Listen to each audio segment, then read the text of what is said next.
Hey everyone, it's Caitlin and welcome to another video. In this video, I'm going to show you some cozy and comforting vegan recipes that are perfect for the winter time. As always, all of the recipes will be listed in the description of this video, but we're going to start out with breakfast, and for that, I made a sweet potato breakfast bowl. So to start out for this recipe, we're actually going to roast some sweet potatoes, and you're going to do this by first piercing your sweet potatoes with a knife, and you want to go all the way around the entire surface of your sweet potato. You don't have to peel them, but because mine were big, I did cut them in half so that way they would cook faster in the oven. And while they're roasting, I decided to get on with my morning, so I made myself a green drink, mixing some holiday cookie flavored greens powder with water. I also took my vitamins for the day. These are the vitamins that I take every day. I can link them in the description of this video. And then finally, I decided to pour myself a big mug of my favorite tea, which is a turmeric and ginger tea. So by the time I finished all that and had relaxed for a little bit, my sweet potatoes had come out of the oven, and you know they're done when the holes that you punch start to ooze a shiny caramel like you can see here. This means they're going to be super tender, super sweet, and super delicious. I just wanted to show you how soft they are when they're finished, and as you can see, the sweet potato itself looks a little bit caramelized. So this is the best way to cook your sweet potatoes. It's so much better than steaming them or microwaving them, and I promise it's worth the extra time. So we're going to need about 2/3 of a cup of mashed sweet potatoes per serving. So I decided to make 2 servings for this so I could have some for later. So I added 1 1/3 cup of the roasted sweet potato into a bowl, along with some vanilla extract, some cinnamon, some flaxseed, a tablespoon of nut butter. I'm using cashew butter here, but you could literally use any nut butter that you would like. It's just going to help make the sweet potatoes a little bit more creamy. I also added a pinch of salt and then a little bit of plant-based milk. Next, you're going to take an electric hand mixer, and on the lowest setting, you're going to blend the sweet potatoes for about a minute or so, and they're going to get nice and fluffy and creamy. And I would recommend using a larger bowl than this because, as you can see, mine kind of spilled over and made a giant mess, but at least it still tasted good, and that's all that really matters, okay? The video must go on. So you're going to divide the sweet potatoes into 2 bowls, and I decided to top mine with some pomegranate seeds, some pepitas or pumpkin seeds, some coconut yogurt, a sprinkle of cacao nibs, and another sprinkle of granola, because you know, what's a bowl without delicious crunchy toppings? So this is the final product. I seriously love this recipe. It's so great to have in the wintertime because it doesn't leave you freezing cold like a smoothie bowl, but it's still fun and you get to decorate it in a fun way. Next up, we're going to make a kale and quinoa salad with maple mustard tempeh. And I know some people may not crave salad in the winter, but I seriously love salad, and I feel like the warm addition of quinoa really makes this a hearty dish. So here I'm just cooking some quinoa according to the package instructions. Once it goes to a boil, you're going to cover it, simmer for 15 minutes. You guys know the drill. Next, we're going to make the marinade for our maple mustard tempeh.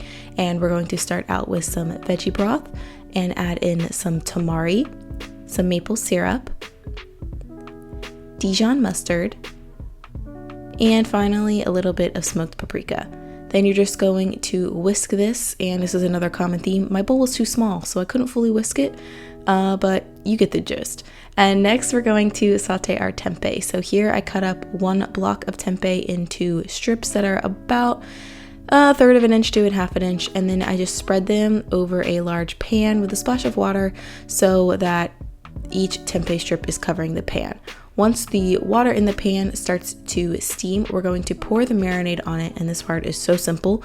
You're just going to keep cooking the tempeh over a medium-high heat and flipping it every once in a while until all of the sauce has dissolved. And tempeh absorbs the most flavor when you steam it first and then saute it. So that's why there's extra liquid in the pan, because technically we're steaming the tempeh first in our marinade, and then we just keep sauteing it down until it gets thick and stickier and saucier, and then by the end we're left with a golden delicious maple mustard tempeh. This is seriously so freaking good. But anyways, back to our salad. I chopped up some kale and put it into a bowl, and then next I added in the juice of a lemon, plus I added in a little bit of tahini And now you're going to massage this into the kale using your hands. This helps break down the kale, makes it more tender and more easily digestible. So once the kale is massaged, you can add in your quinoa, some shredded carrot, chopped radishes, and cucumber, and you're just going to mix that all together until the dressing starts to coat the other veggies as well. Then finally, we're going to add in some fresh sprouts and some dill. I use sunflower sprouts, but you could use any sprout you like, or you could leave them out if you don't feel like buying sprouts.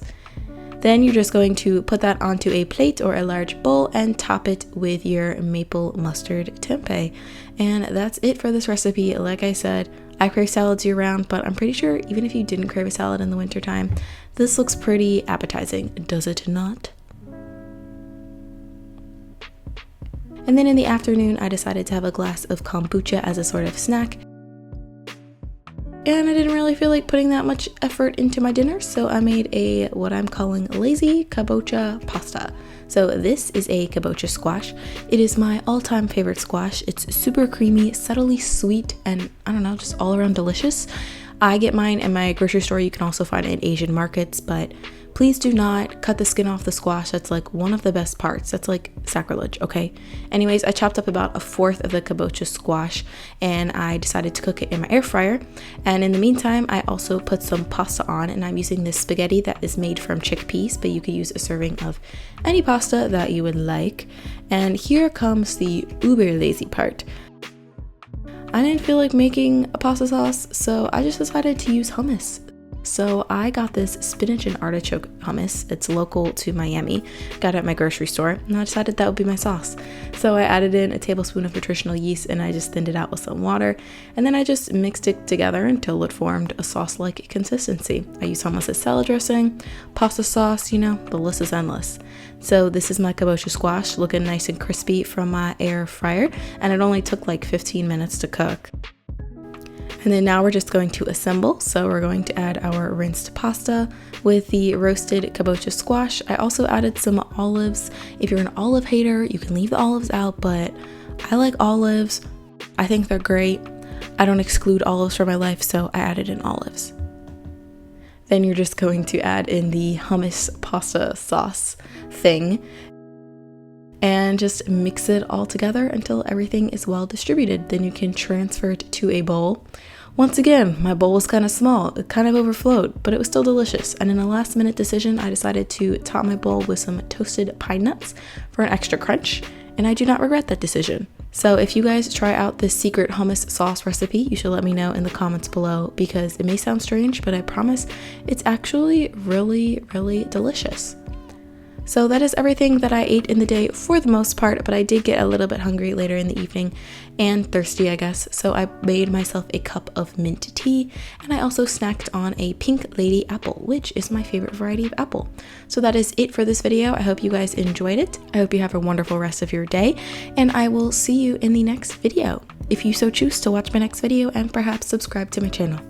Okay, goodbye, for real.